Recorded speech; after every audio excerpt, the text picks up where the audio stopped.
औज़ुबिल्लाहिमिनश्शैतानिर्रजीम बिस्मिल्लाहिर्रहमानिर्रहीम। English course के part 2 जो टेंसेस पर मुश्तमिल है, हम वो पढ़ रहे हैं। उसके अंदर आज लेसन नंबर 19 जो कि फ्यूचर कंटिन्यूअस टेंस पर मुश्तमिल है, उसके बारे में हम पढ़ेंगे।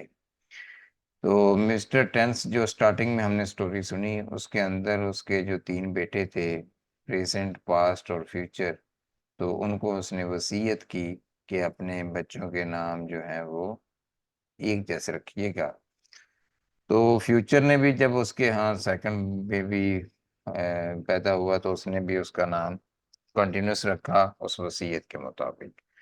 तो फ्यूचर कंटिन्यूअस क्या कुछ करता रहा, उसके शब रोज़ कैसे गुज़रते रहे, उसके बारे में आज हम डिटेल के साथ पढ़ते हैं। ये मिस्टर टेम्स था, उसके 12 जो पोते थे, वो किन 3 बेटों से थे? प्रेज़ेंट से, पास्ट से और फ्यूचर से। तो प्रेज़ेंट के हमने कौन से पढ़े? जो उसकी वसीयत थी उसके मुताबिक इंडेफ़िनिट या सिंपल, उसके बाद कंटीन्यूअस या प्रोग्रेसिव, उसके बाद थर्ड वन इज़ परफेक्ट और उसके बाद fourth one is perfect continuous. तो आज हमारा जो टॉपिक है वो है फ्यूचर कंटीन्यूअस और फ्यूचर प्रोग्रेसिव टेंस। अच्छा, यहाँ पे एक चीज़ याद रखिएगा, जिस तरह प्रेजेंट जो है उसको पहचान करने के लिए उर्दू के फ़िक़रात के आखिर में है, हैं, हूँ वगैरह आता है। इसी तरह पास्ट के सेंटेंसेस को पहचानने के लिए उनके उर्दू फ़िक़रात के आखिर पर था, थे, थी वगैरह आएगा। इसी तरह मुस्तक़बल के फ़िक़रात के आखिर पर गा, गे, गी वगैरह आएगा। तो फ्यूचर कंटीन्यूअस प्रोग्रेसिव टेंस के अंदर गा, गे, गी से पहले क्या आएगा? प्रोग्रेसिव में है, अभी इन प्रोग्रेस है, तो रहा, रही, रहे वगैरह आएगा। तो आगे चलने से पहले वही फ़ॉर्मूला जो मैंने आपको पहले बताया है कि ट्रांसलेशन करने के लिए उर्दू टू इंग्लिश या इंग्लिश टू उर्दू, उसके लिए 5 चीज़ों का जानना इंतहाई ज़रूरी है, तो उसके बाद आप ईज़िली ट्रांसलेशन कर पाएँगे। सबसे पहले फ़िक्रे की पहचान कि वो किस टेंस से ताल्लुक़ रखता है। दूसरे नंबर पे हेल्पिंग वर्ब कौन-सा यूज़ हुआ है या होगा। वर्ब की कौन-सी फ़ॉर्म यूज़ हुई है या होगी। उसके बाद सिंगुलर है सेंटेंस या प्लूरल है। तो हम अभी इसका मुख्तसर सा तारुफ़ देखते हैं कि फ्यूचर कंटीन्यूअस टेंस में मुस्तक़बिल में किसी काम का जारी रहना दिखाया जाता है। इसमें हेल्पिंग वर्ब के तौर पर शैल बी या विल बी का इस्तेमाल होता है। इसमें अमूमन आई विल के साथ शैल बी का इस्तेमाल करते हैं और बाकी तमाम के साथ विल बी का इस्तेमाल करते हैं। इसमें वर्ब की फोर्थ फॉर्म यानी first form of verb plus ING का इस्तेमाल करते हैं। इसकी पहचान क्या है? आइडेंटिफ़ाई इसको कैसे कर पाएँगे? सॉरी। जिस तरह मैंने स्टार्ट के अंदर बताया कि उर्दू के फ़िक़रात के आखिर पर गा, गे, गी से पहले क्या लगाएँगे? रहा, रही, रहे वगैरह लगाएँगे तो फिर ये कंटीन्यूअस फ्यूचर कंटीन्यूअस टेंस बन जाएगा। तो इसका मेथड क्या है? बनाने का तरीक़ेकार क्या है? वो हम देखते हैं। 4 सेंटेंसेस होते हैं, जैसे कि पहले भी आपको पता है। एक सिंपल अफ़र्मेटिव सेंटेंसेस जो कि इसके फ्यूचर कंटीन्यूअस के लिए उसके एग्ज़ाम्पल्स हैं, वो स्कूल जा रहा होगा, वो स्कूल जा रहे होंगे, मैं स्कूल जा रहा हूँगा वगैरह, वगैरह। ये क्या है इसके? सिंपल या अफ़र्मेटिव सेंटेंसेस हैं फ्यूचर कंटीन्यूअस टेंस के। नेगेटिव सेंटेंसेस कौन से होते हैं? जिसके अंदर नफ़ी का यूज़ हो, वो स्कूल नहीं जा रहा होगा, वो स्कूल नहीं जा रहे होंगे, मैं स्कूल नहीं जा रहा हूँगा। वगैरह, वगैरह। इंट्रोगेटिव सेंटेंसेस कौन से होते हैं जिसके किसी के बारे में पूछा जाए, क्या वो स्कूल जा रहा होगा? क्या मैं स्कूल जा रहा हूँ? क्या वो स्कूल जा रहे होंगे? और इंट्रोगेटिव एंड नेगेटिव सेंटेंसेस कौन से होते हैं? ऐसे फ़िक़रात जिनके अंदर किसी किसी के बारे में पूछा भी जाए और साथ ही नफ़ी भी कर दी जाए। क्या वो स्कूल नहीं जा रहा हो? क्या मैं स्कूल नहीं जा रहा हूँगा? क्या वो स्कूल नहीं जा रहे होंगे? वगैरह, वगैरह। ये एग्जाम्पल्स हैं किसकी? Interrogative and negative sentences of future continuous tense.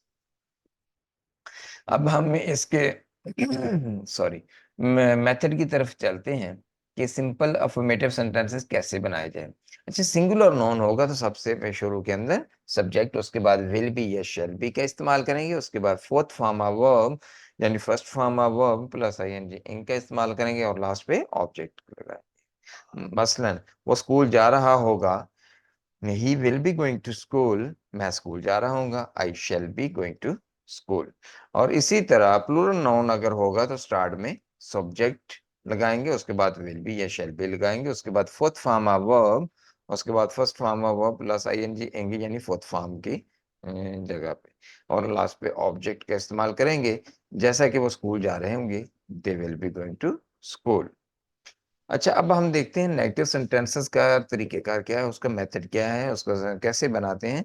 तो सिंगुलर नाउन के लिए स्टार्ट के अंदर सब्जेक्ट लगाएंगे, उसके बाद विल नॉट बी या शैल नॉट बी, उसके बाद फोर्थ फॉर्म ऑफ वर्ब या first form of verb plus ING ing और लास्ट पे ऑब्जेक्ट का इस्तेमाल करेंगे। For example, he will not be going to school, I shall not be going to school, वो school नहीं जा रहा होगा, मैं स्कूल नहीं जा रही होंगी, या मैं स्कूल नहीं जा रहा हूँगा, ये वगैरह वगैरह।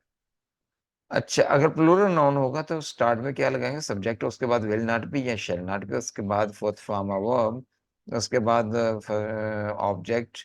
जैसे they will not be going to school, वो स्कूल नहीं जा रहे होंगे।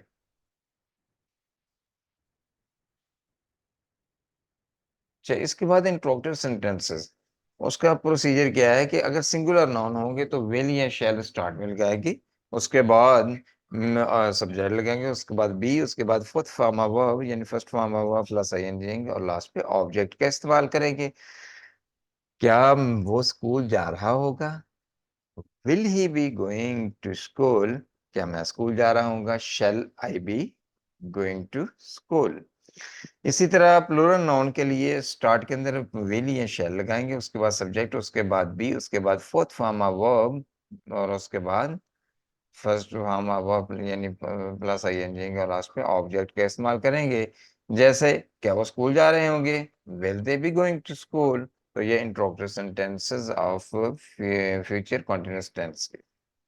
अच्छा, इंट्रोगेटिव एंड नेगेटिव सेंटेंसेस के अंदर अगर सिंगुलर नाउन होगा तो स्टार्ट में विल या शैल लगाएंगे, उसके बाद सब्जेक्ट, उसके बाद नॉट, उसके बाद वी, उसके बाद फोर्थ फॉर्म ऑफ वर्ब, फिर यानी first form of verb plus ING और लास्ट पे ऑब्जेक्ट का इस्तेमाल करेंगे।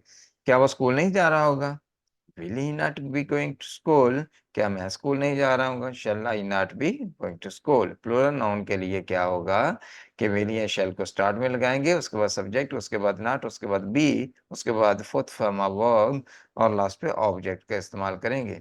जैसा क्या वो स्कूल नहीं जा रहे होंगे, will they not be going to school. तो ये इंट्रोगेटिव एंड नेगेटिव सेंटेंसेस थे फ्यूचर कंटीन्यूअस टेंस के या फ्यूचर प्रोग्रेसिव सेंटेंस के। तो आगे आइए देखते हैं इसके रिव्यू सेक्शन की तरफ।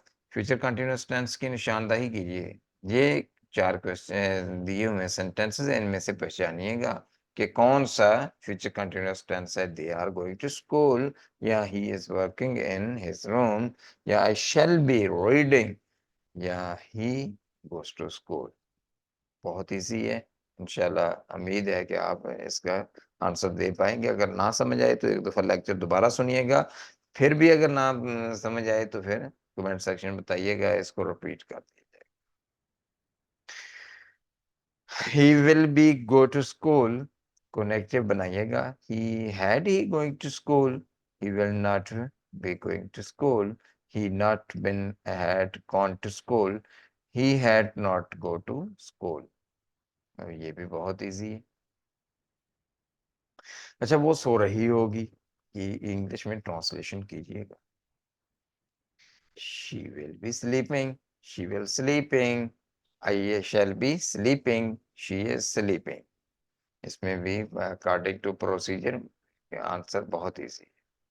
शी के साथ कौन सा हेल्पिंग वर्ब यूज होगा, विल बी, वेयर और वर और एम। उसके बाद ही खाली जगह be starting is work, will be, am be, from be, at be. बहुत इजी क्वेश्चन है, इंशाल्लाह इसका भी आंसर आपको यकीनन आता हो।